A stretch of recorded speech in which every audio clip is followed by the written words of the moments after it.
তিনি বলেছেন হিন্দু সম্প্রদায়ের ভাই বোনেরা যাতে তাদের ধর্মীয় উৎসব নিরবিচ্ছিন্নভাবে নিরাপদে কোনো ভয় ভীতি ছাড়া উদযাপন করতে পারে সেই দিকটা যাতে আমরা খেয়াল রাখি।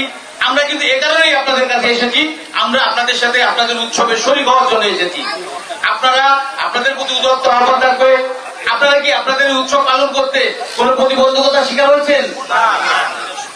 আমি আপনাদের কথা দিয়ে গেলাম, আপনারা সাথে যে কোনো সমস্যায় আপনারা আমাদের ডাকবেন, আমরা আপনাদের এই সম্প্রদায়ের মানুষের পাশে আমি যে কোনো সময় আপনাদের পাশে দাঁড়াবো। আমরা চাই, আমাদের দল চাই এদেশের হিন্দু মুসলমান ভাই ভাই সকলে যাতে একসাথে মিলেমিশে বসবাস করতে পারি। আমরা আমাদের প্রিয় নেতা জনাব তারেক রহমান বলেছেন আমাদের সবচেয়ে বড় পরিচয় আমরা মানুষ। কে হিন্দু কে মুসলমান সেটা আমাদের বড় পরিচয় না, আমাদের বড় পরিচয় আমরা সবাই মানুষ, আমরা সবাই বাংলাদেশের মানুষ, আমরা সবাই বাংলাদেশি। এদেশের 18 কোটি বাংলাদেশি মানুষ, 18 মানুষ যাতে সুখে শান্তিতে বসবাস করতে পারে, এই জন্য আমি আপনাদের প্রতি আহ্বান জানাবো আগামী নির্বাচনে দেশনেত্রী বেগম খালেদা জিয়ার প্রার্থীকে ধানের শীষে ভোট দিয়ে আপনারা জয় দিন।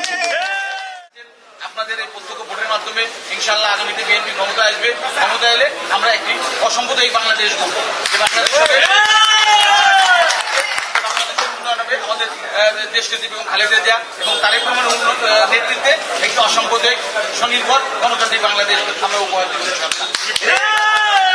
আমি মাঝে মাঝে আপনার নেত্রী এদেশের তিনবারের সাবেক প্রধানমন্ত্রী বেগম খালেদা জিয়া এবং বিএনপির ভারপ্রাপ্ত চেয়ারম্যান জনাব তারেক রহমানের মনোনীত প্রার্থীকে ধানের শীষে ভোট দিয়ে জয়যুক্ত করবেন।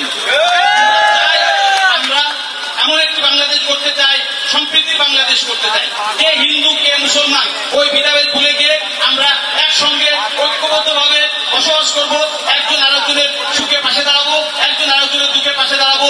এটাই হবে বাংলাদেশের আধুনিক বাংলাদেশ, যে বাংলাদেশের প্রতিষ্ঠা করেন আমাদের প্রিয় নেতা জনাব তারেক রহমান, দেশনেত্রী বেগম খালেদা জিয়া।